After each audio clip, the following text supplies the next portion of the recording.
한국직업방송과 연합뉴스TV가 함께 만드는 취업 전문 뉴스, 투데이 고용플러스입니다.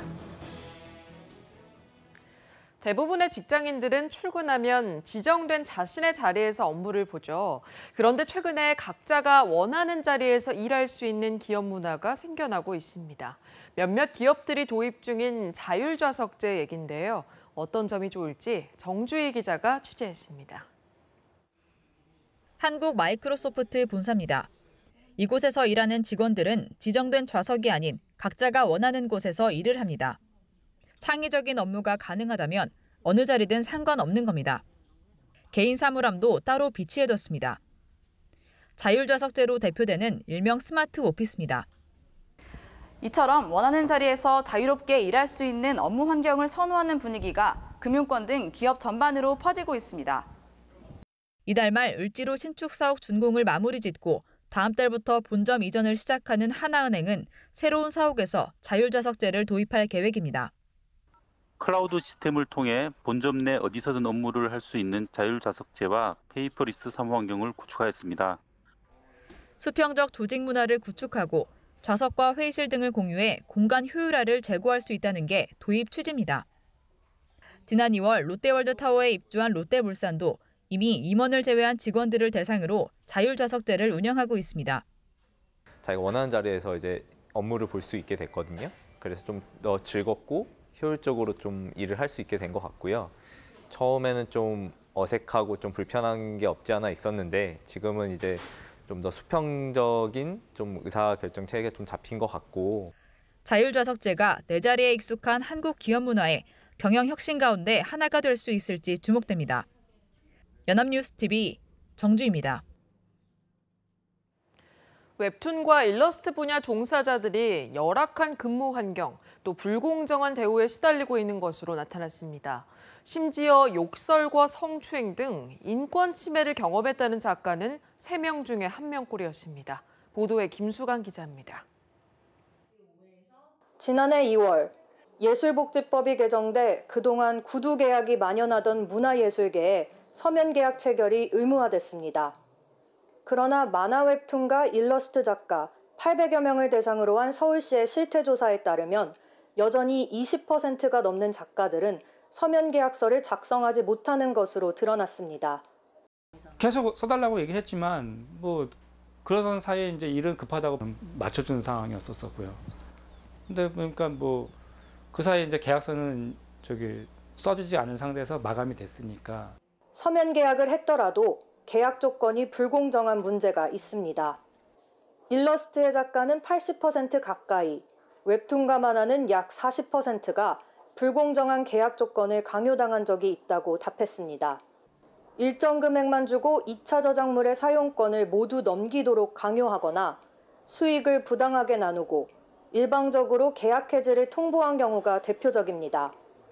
이런 불공정 계약 때문에 한 웹툰 작가는 월 1억 원의 매출을 올리고도 정작 손해진 돈은 400만 원에 그쳤습니다. 욕설이나 성폭력 등의 인권 침해 경험이 있다는 작가는 3명 중 1명꼴로 인권 침해도 심각했습니다. 부당한 대우를 견디며 이들이 번 돈은 월 평균 200만 원에 못 미쳤습니다. 서울시는 이번 조사를 토대로 국회와 협조해 불공정 계약에 대한 처벌을 강화하는 내용의 관련법 개정을 추진하기로 했습니다. 연합뉴스TV 김수강입니다. 중국의 사드 보복으로 유커들의 방안이 줄고 있는 가운데 우리 국민들마저 국내보다 해외로 발길을 돌리고 있습니다. 여름 휴가와 10월 황금 연휴까지 이런 추세가 이어진다면 국내 경기에까지 심각한 악영향을 줄 수 있다는 우려가 나옵니다. 보도에 이경태 기자입니다.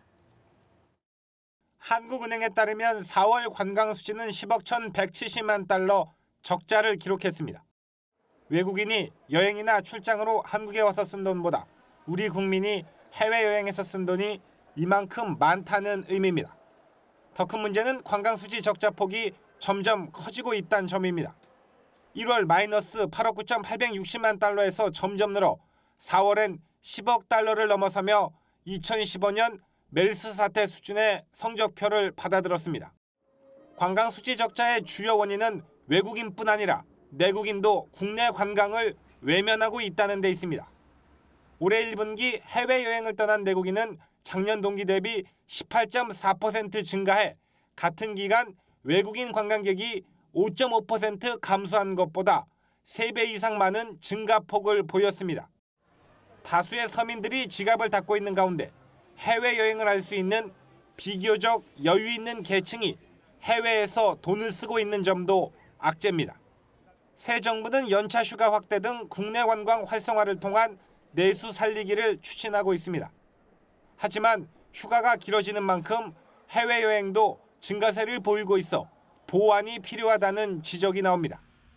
국내 여행 시 휴가비를 지원하는 프랑스의 체크바캉스 같은 보다 파격적인 대책을 추진해 당장 올여름과 10월 황금 연휴 대목을 대비해야 한다는 목소리가 높습니다. 연합뉴스TV 이경태입니다. 김현미 국토교통부 장관 후보자가 문재인 대통령의 공약인 연 17만 호 공적 임대주택 공급을 차질 없이 수행하겠다고 밝혔습니다.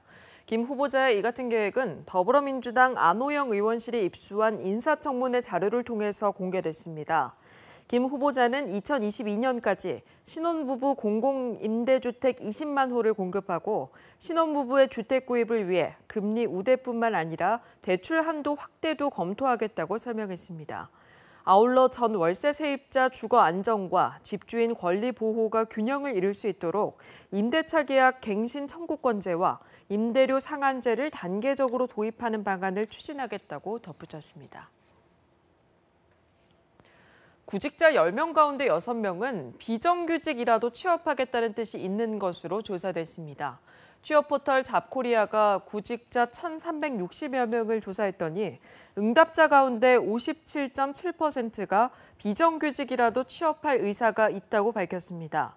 그 이유로는 직무 경력을 쌓기 위해서라는 응답이 45.4%로 가장 많았습니다.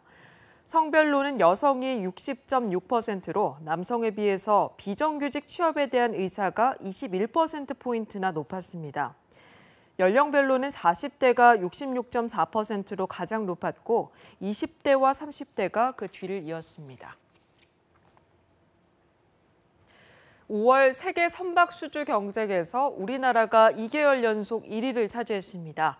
영국의 조선해운 분석기관 클락슨에 따르면 5월 한 달 동안 국가별 수주 실적에서 우리나라가 79만 CGT, 즉 표준 화물선 환산 톤수를 수주해 가장 많은 실적을 기록했습니다.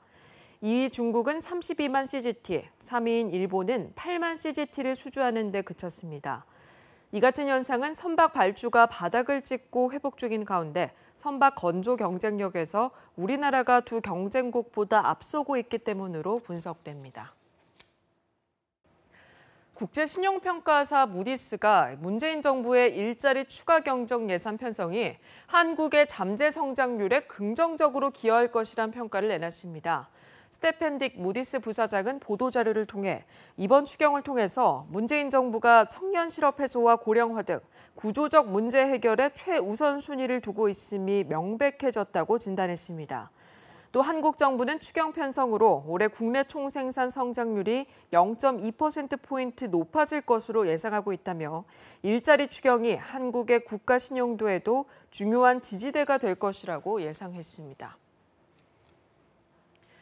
최근 들어서 지주사 설립하는 기업들이 늘고 있습니다. 설립 요건이 깐깐해지기 전에 선제적으로 지배 구조를 개선하고 경영 효율성을 높여서 핵심 사업에 집중하겠다는 뜻으로 해석됩니다. 김종성 기자입니다.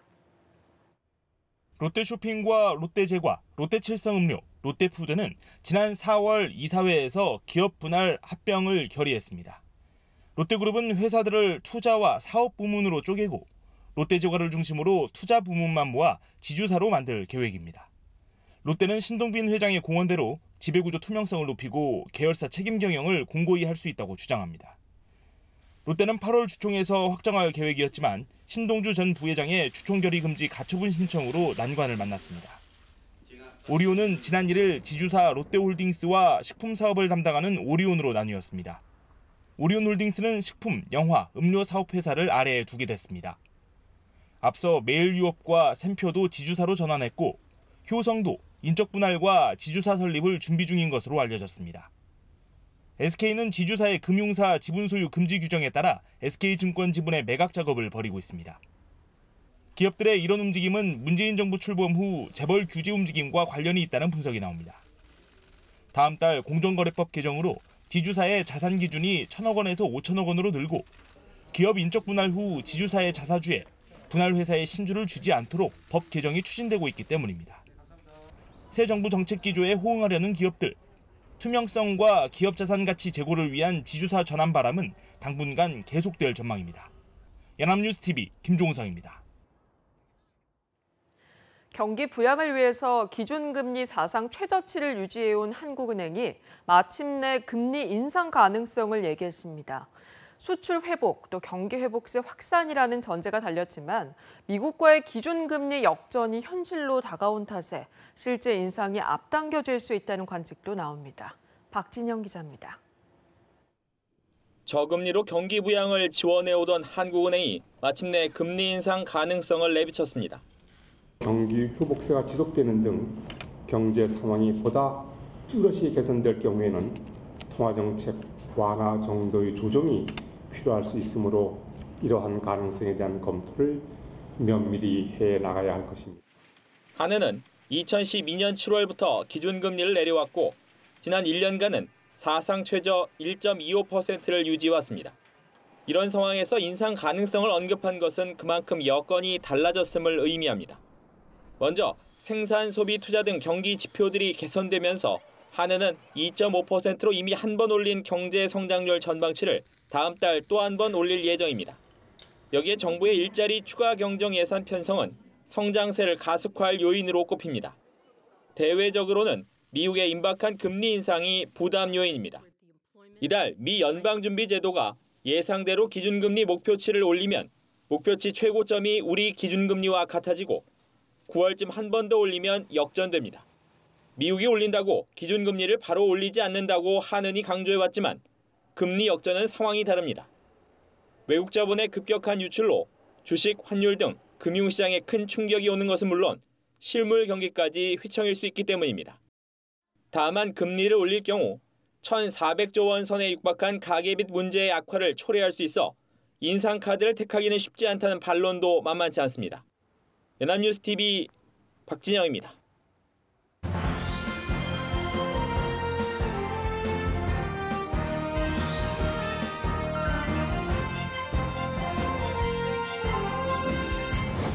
사회적으로 핫한 이슈를 키워드로 알아보는 핫키워드 시간입니다. 구보나 캐스터와 함께합니다. 안녕하세요. 안녕하세요. 핫키워드 시간입니다. 자, 아마 강설희 아나운서도 치열한 구직 경쟁을 뚫고 이 자리에 섰을 텐데 혹시 그전에도 구직 시험에 응시를 했던 적이 있나요? 네, 있죠. 정말 많이 있습니다. 참 여러 번 떨어졌는데 시험 보고 나서 연락 없으면 답답하기도 하고 상심도 많이 하게 되죠. 네, 사실 저도 비슷한 경험이 참 많았는데요. 그런데 이렇게 간절히 원하는 회사에 지원을 하고도 탈락 통보를 받지 못한 취업준비생이 늘어나면서 이 합격, 불합격에 대한 통보조차 없는 기업들에 대한 불만이 쏟아지고 있다고 합니다. 그래서 오늘은 취준생 2번 울리는 탈락 통보에 대해 이야기를 해보고자 합니다. 네, 왠지 공감이 갑니다. 그런데 여전히 탈락 통보해주지 않는 기업 많은가 봐요. 네, 실제로 이 취업 포털 사이트인 잡코리아가 지난해 상반기 채용에서 탈락된 경험이 있는 구직자 819명을 대상으로 조사한 결과가 있는데요. 당시 탈락 통보를 받았는지 묻는 질문에 절반이 넘는 61.8%의 구직자가 탈락 통보를 받지 못했다라고 답했다고 합니다. 다시 말해서 구직자의 38.2%만이 따로 회사로부터 탈락 사실을 전달받았다는 건데요. 이 중 5.9%는 연락이 없어 답답한 나머지 직접 연락을 해서 당락 여부를 확인한 뒤에야 탈락 사실을 알았다고 합니다. 네, 취준생 입장에서는 참 답답했을 것 같습니다. 절반이 넘는 기업들이 탈락 통보를 안 한 셈이잖아요. 네, 그렇죠. 이 기업 형태별로 보면 중소기업에 지원했을 때 입사 불합격 통보를 받지 못했다는 구직자가 71%로 가장 많았고요. 외국계 기업이 51%, 공기업이 43.8%, 대기업이 34%의 순위를 차지했습니다. 이 기업의 특성을 따져 생각해 봤을 때 규모가 작은 회사일수록 불합격 통보를 하지 않은 경우가 많았다는 뜻입니다. 네, 아무래도 입사 시험에 관여하는 인원이 적기 때문인 것도 원인 중에 하나로 볼 수 있을 것 같습니다. 사실 인력이 부족한 중소기업의 경우에는 입사 시험에 인력이 투입되면 그만큼 업무에 지장이 생길 수도 있는 거잖아요. 네, 맞습니다. 실제로 몇몇 회사 인사 담당자들의 변을 보면 지원자들이 워낙 많아 탈락자들에게까지 일일이 결과를 통보하기엔 역부족이라고 얘기하는 경우가 많았습니다. 하지만 가장 큰 원인은 바로 필요성을 인지하고 있지 않기 때문이 아닐까 싶은데요. 실제로 한 취업 포털 사이트에서 기업 인사 담당자 186명을 대상으로 설문조사를 한 적이 있었습니다. 이 면접 탈락자들에게 피드백을 제공하지 않는다라는 질문에 81.7%가 그렇다라고 응답한 겁니다. 이유를 물어봤더니 34.2%가 알릴 필요성을 느끼지 못해서라고 답했다고 합니다. 그런데 의외의 이유도 있었는데 오히려 지원자들이 탈락 사유 피드백을 부담스러워하기 때문이라는 답변도 23%나 차지한 겁니다. 실제로 지원자들이 탈락 사유 피드백에 많이 부담스러워 하던가요? 글쎄요. 아마 실제로 취업 포털 인크루트가 구직 경험이 있는 회원 527명을 대상으로 기업들의 탈락자 통보 관련 설문조사를 실시한 적이 있었는데요. 결과를 보니 구직 경험자 중 95%가 채용 전형 탈락 시 기업이 탈락 사실을 안내해 주는 것을 선호한다고 답했습니다. 탈락 통보를 선호하지 않는다는 입장은 5%에 그쳤는데요. 탈락 통보를 받지 못하면 합격 여부도 알 수가 없어서 섣불리 다른 곳에 지원을 할 수 없으니 난처한 상황이 된다는 이유 때문이었습니다. 네, 그렇군요. 그렇다면 탈락 여부만이라도 알려준다면 우리 취업 준비생들에게 큰 도움이 될 수 있을까요? 일단 부분적으로는 그렇습니다. 하지만 이 무엇보다 취업 준비생이 진정으로 원하는 건 탈락에 대한 구체적인 이유였습니다. 인크루트의 조사에서 구직 경험자들이 탈락 통보를 받았던 방법을 살펴봤더니 문자 메시지가 25%로 가장 높은 비율을 보였고 그다음이 21%를 차지한 이메일, 또 18%가 기업 홈페이지에 통해서 받다고 응답을 했습니다. 전화통화로 직접 탈락 통보를 받았다는 응답은 2%에 그쳤을 뿐이죠. 네, 문자나 이메일은 대부분 단체 메시지로 돌아가는 형태니까 아무래도 탈락의 구체적인 이유는 없을 것 같은데요. 네, 맞습니다. 일반적인 탈락 통보 멘트는 통상적인 내용만 있기 때문에 오히려 탈락 통보를 받아도 답답하다는 취준생들도 많았습니다. 이 취준생들이 평소 어떤 탈락 문구에 불편함을 느꼈는가 살펴봤더니 귀하의 잦을만큼은 높이 평가되었다라는 문구가 15%를 응답하면서 1위를 차지했고요. 12%가 응답한 다음번에는 꼭 함께하자는 문구가 2위. 귀하와 함께할 수 없게 되었다가 9%의 응답률을 보이면서 3위를 차지했습니다. 문제는 이처럼 구체적인 내용이 없으니 취업준비생이 본인이 떨어진 이유는 스펙 때문이라고 생각을 해서 결과적으로 다시 고스펙에 집착하는 기형적인 취업준비 문화가 조장된다는 겁니다. 네, 그렇겠네요. 그런데 조금 달리 생각해 보면 기업 입장에서는 수많은 지원자에게 일일이 통보해준다. 이게 좀 현실적으로 불가능한 일일 것 같습니다. 네, 그렇죠. 그래서 최근엔 기업 이미지 개선 및 장기 충성 고객 확보를 위해서 다양한 형태로 탈락한 입사 지원자들에게도 세심한 피드백을 해주는 기업들이 늘어나고 있다고 합니다. 구체적인 예를 들자면 먼저 SK이노베이션은 올해 상반기 지원자 전원에게 접수 마감 일시, 합격자 발표 일정, 또 면접 장소 등을 문자로 알렸고요. 롯데그룹 역시 불합격자들에게 면접 전형에 따른 점수를 그래프로 나타낸 메일을 보내고 있다고 합니다. 지원자 전체와 합격자 평균, 자신의 점수를 비교해 볼 수 있게 해 추후 구직 활동에 도움을 주겠다는 취지라고 합니다. 네, 현실적인 이유로 개개인별로 피드백은 해주지 못하더라도 투명한 점수 공개로 향후 시험에 도움될 수 있게 한다는 건 참 좋은 대안인 것 같습니다. 사실 탈락한 지원자들이 원하는 것도 화려한 미사여구로 치장된 위로가 아니라 본인이 부족한 점을 어떻게 발전시킬 수 있는지에 대한 조언일 테니까요. 앞으로도 취업준비생을 배려하는 채용 문화 좀 널리 자리 잡힐 수 있기를 희망해 보겠습니다. 지금까지 하키워드 구본아 캐스터와 함께했습니다. 고맙습니다. 고맙습니다. 투데이 고용플러스 오늘 준비한 소식은 여기까지입니다. 함께해 주신 여러분 고맙습니다.